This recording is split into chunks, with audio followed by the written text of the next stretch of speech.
Hey, true believers. Chris Mack coming at you today with Dawn #1.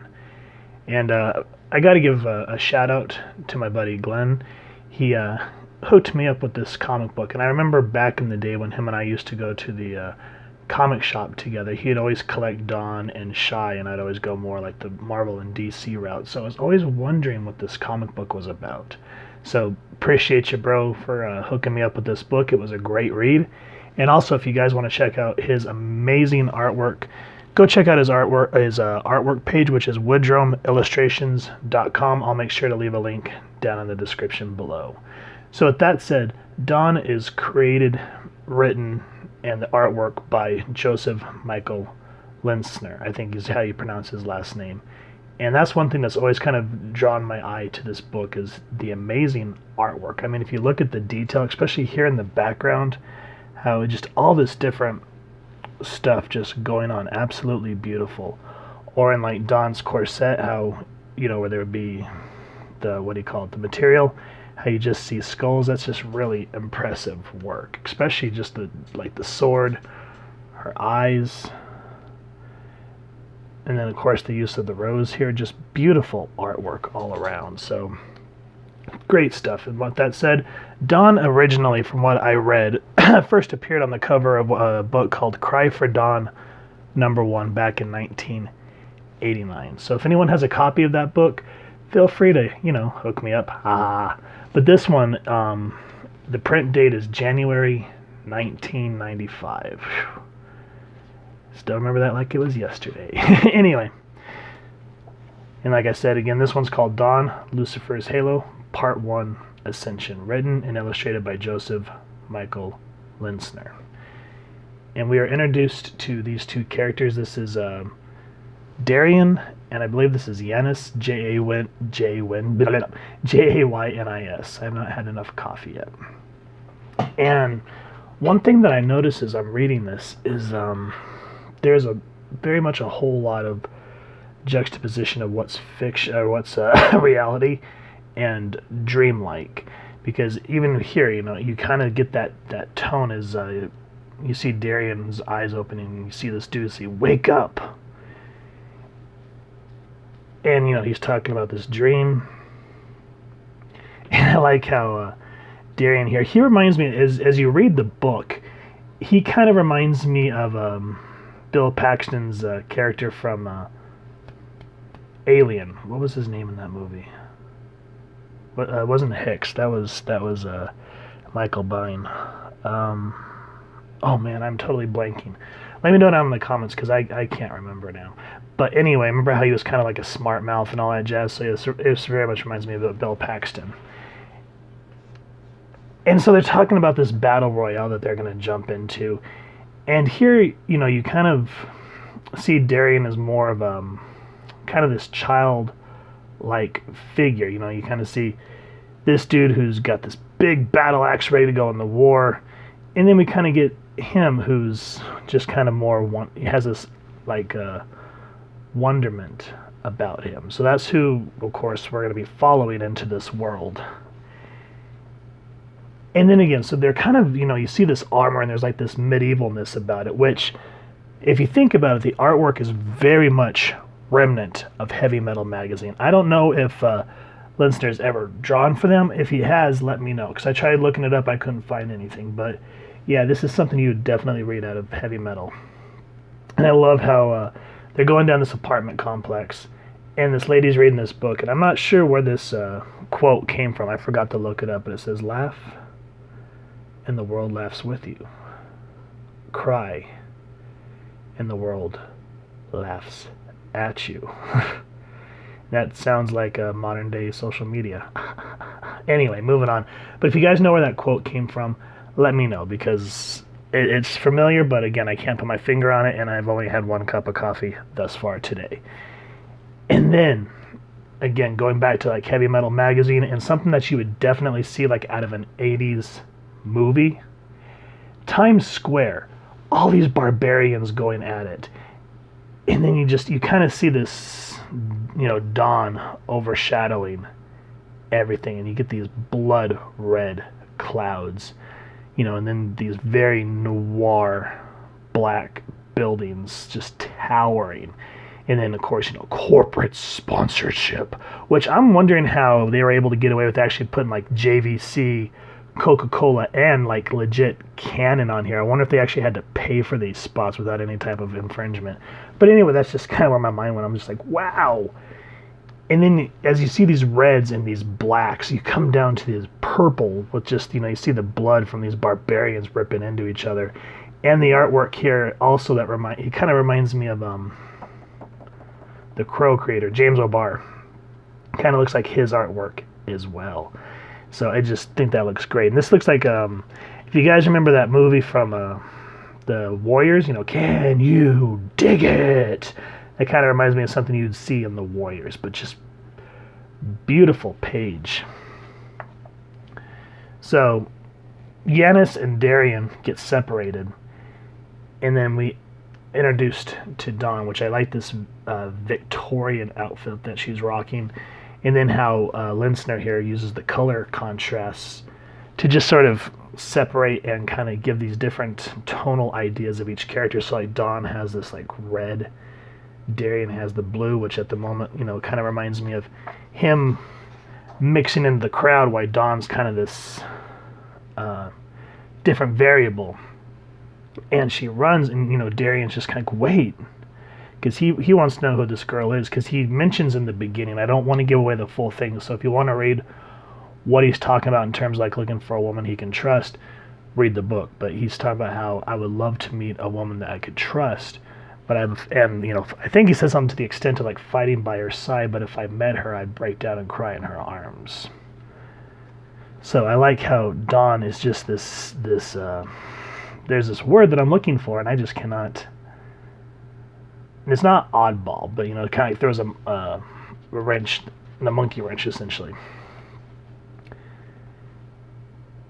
And then these two finally meet, and so he's got this puzzlement, while she's just kind of, sort of has that, I know who you are, and she even says it. She goes, Darian, come here. And I like the tears. I have not read any other Dawn comics, but I'm actually on board. I like to know what these 3 tears mean, because that's just constantly on her. And, whenever someone talks about Dawn who's a fan, they always mention the teardrops on her eyes. Now, as these two are kissing, we kind of saw this surreal building.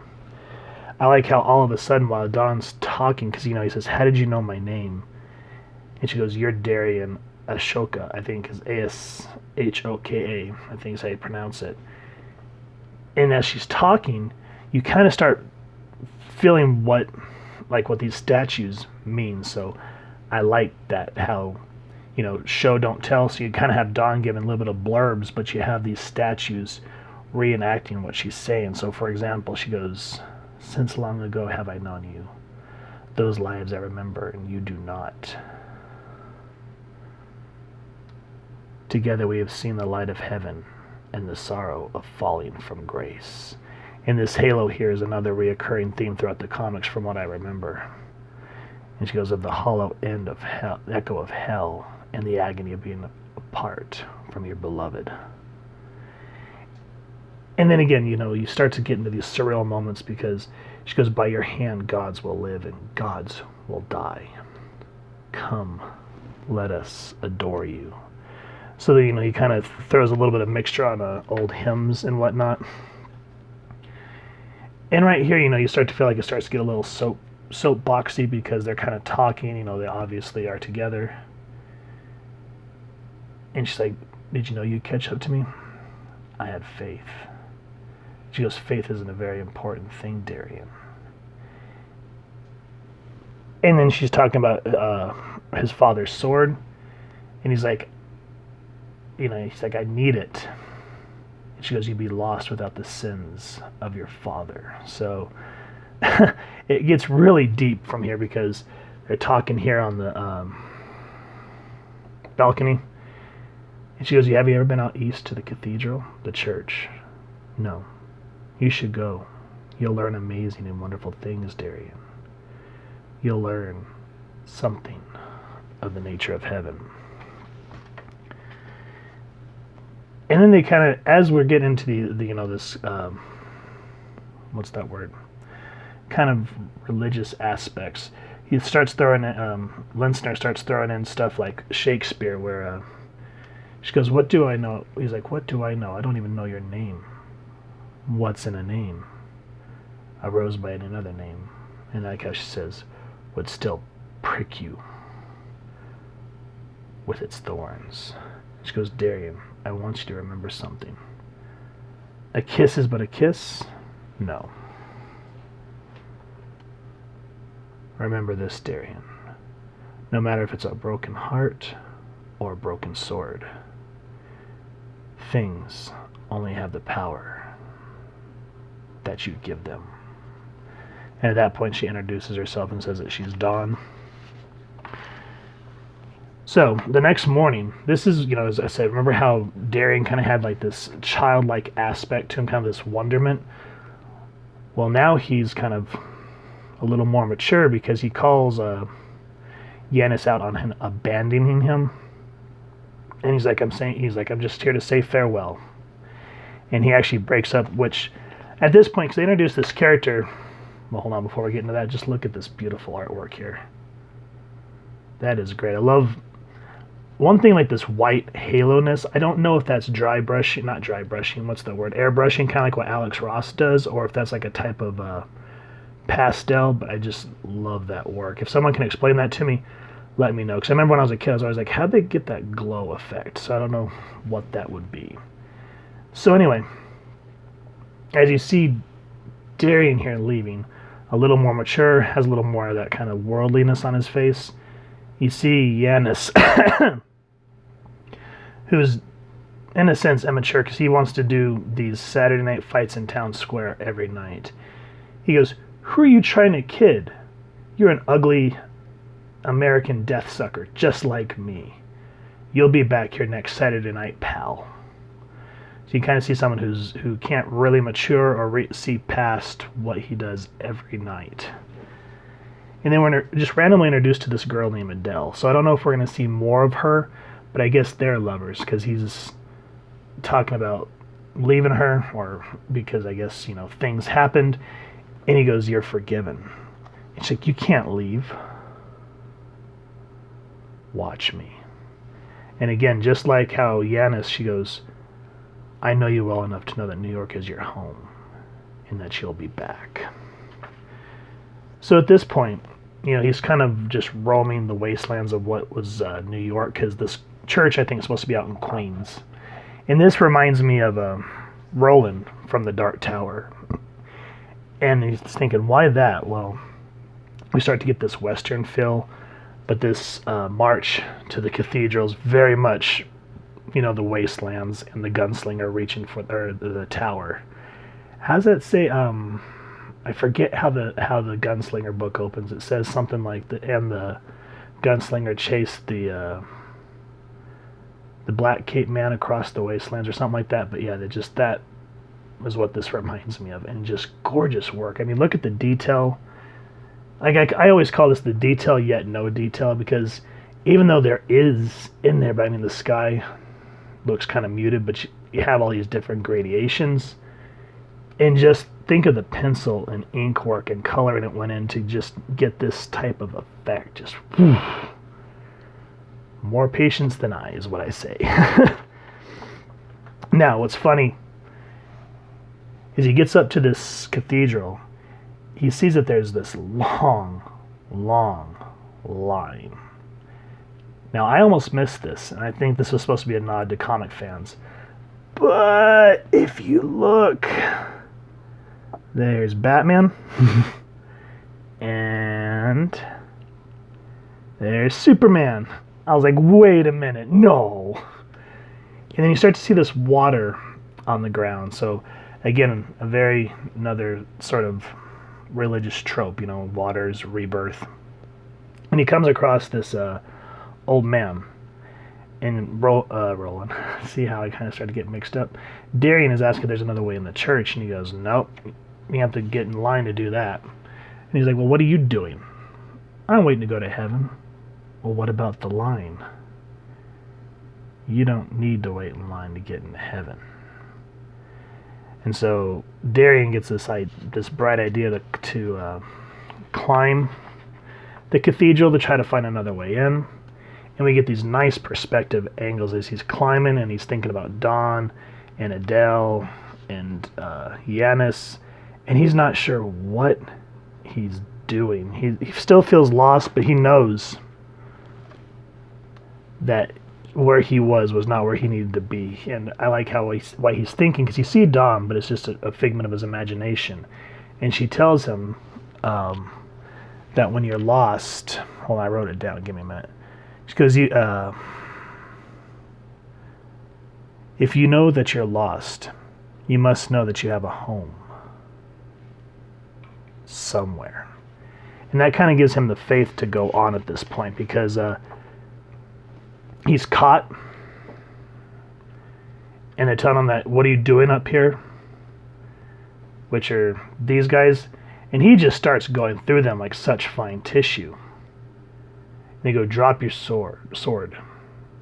You've got nowhere left to go. Well, I don't think that they were counting on that. So yeah, I'm going to stop the book right there, because some really interesting things happen there towards the end. But this is a heavy book. Like, you know how you can usually kind of pick up a Marvel or DC book, and depending on the writer, it can either be very heavy, kind of like a Denny O'Neil book, where, you know, which I hate that he's gone, but you know, there's more to it than what you're seeing at the surface. And then you'll read another comic, and you're just like, okay, so that was just straight up action with no substance whatsoever. And this is one of those ones where beautiful artwork, which drives the plot, but there's a whole mess of like surrealism and religious tropes and Shakespearean elements, and you're just kind of like, what's all this going to lead into? And even though this is an old 1995 book, I'm hopeful I can find the next issue, because I'm already involved, and I want to see what Dawn is exactly, because for me, this is all brand new. I just remember seeing the covers when my buddy would come over, and I'm just like, yeah, that's cool, but I never read it, and I was too young to understand what was going on at the time. So yeah, Dawn, #1, guys. If you've enjoyed what I've shown you thus far, please make sure to support your local comic shop and pick a copy of this up if you can find it. And if you've enjoyed this review, we'd definitely appreciate it if you take a moment to hit like, share, and subscribe. Helps the club channel more than you can possibly know. And if you wouldn't mind hitting that fancy little bell next to subscribe, then as you get notified, we'll be uploading new content, and we'd love for y'all to come back to the channel and hear your feedback and comments down in the comments below. And on our social media pages, which I'll make sure to leave the links down in the description below as well. So with all that said, thank y'all so much for stopping by and checking out the review. I hope y'all continue to have an absolutely amazing day reading, and happy hunting, true believers.